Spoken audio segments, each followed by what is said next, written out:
மருத்துவர் ஐயா என்று கூறியவர்கள் இப்போது தன்னை ராமதாஸ் என்று அழைக்கிறார்கள் என பாமக நிறுவனர் ராமதாஸின் குற்றச்சாட்டிற்கு வழக்கறிஞர் பாலு கருத்து தெரிவித்துள்ளார். அன்புமணி சார்பாக சமாதானம் பேச வந்த கட்சி அதிமேதாவிகள் அனைவரும் பாடியதால்தான் கடைசி பேச்சுவார்த்தையின் போது தந்தை சொல் மிக்க மந்திரமில்லை என்று சொல்லி அனுப்பி வைத்தேன். அதன் பிறகு அன்புமணி அவருடைய அம்மாவை மட்டும் பார்த்துவிட்டு என்னிடம் எதுவுமே பேசாமல் சென்று விடுவார். நான் பேச்சுவார்த்தைக்கு முன்வரவில்லை என்று கட்சிக்காரர்கள் மத்தியில் பொய் மூட்டையை அவிழ்த்து விட்டு கொண்டிருக்கிறார். 14 பஞ்சாயத்துகள் யாருன்னா, நான் 34 அமைப்புகளை உருவாக்கி வைத்திருக்கிறேன். கட்சிக்கு துணை அமைப்புகள் 34 அமைப்புகள், அதற்கு தலைவர், செயலாளர் எல்லாம் ஒவ்வொரு அமைப்புக்கும்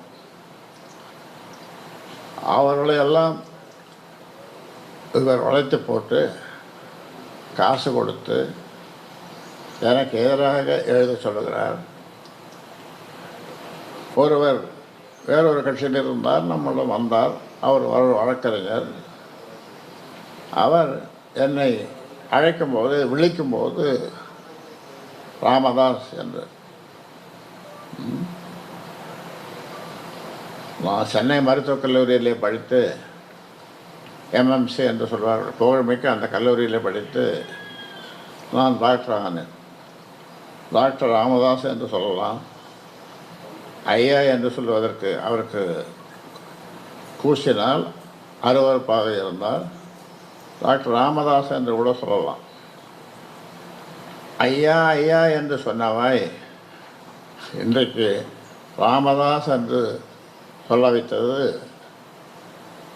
அன்புமணி தான். ஐயா ஐயா என்று அழைத்த என்னை ராமதாஸ் என்று பெயர் சொல்லி வைத்தவர் திரு அன்புமணின்னு சொல்லி விமர்சனம் வைக்கிறார். நானும் இப்போ பார்த்தேன். அது எனக்கு ரொம்ப மிக மிக வருத்தமாக இருந்தது. பொதுவெளியில், ஊடகத்தில், பல்வேறு விவாதங்களில் கண்ணியத்தையும் நாகரிகத்தையும் கடைபிடிக்க வேண்டுமென்று கற்றுக் கொடுத்தவர் மருத்துவர் ஐயா அவர்கள். எத்தனை விமர்சனங்கள் வந்தாலும் எங்கள் ஐயா அவர்கள் மீது பல்வேறு விமர்சன கணைகள் எழுந்த போதெல்லாம் ஈட்டியாக வரக்கூடிய அந்த விமர்சன கணைகளை என்னுடைய நெஞ்சிலே தாங்கி எங்கள் ஐயாவினுடைய புகழை பாதுகாத்தவன், அவருடைய புகழை உலகத்திற்கு எடுத்து சொன்னவன்.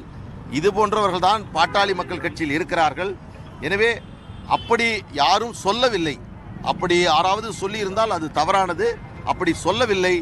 ஒருபோதும் மருத்துவர் அன்புமணி ராமதாஸ் அவர்கள், மருத்துவர் ஐயா அவர்கள் குறித்து, இப்பொழுது இருக்கக்கூடிய நிலை குறித்து யாரும் எந்த விமர்சனமும் செய்யக்கூடாது என்பதைத்தான் தொடர்ந்து சொல்லி வருகிறார். அதை நாங்கள் முழுமையாக கடைபிடித்து வருகிறோம்.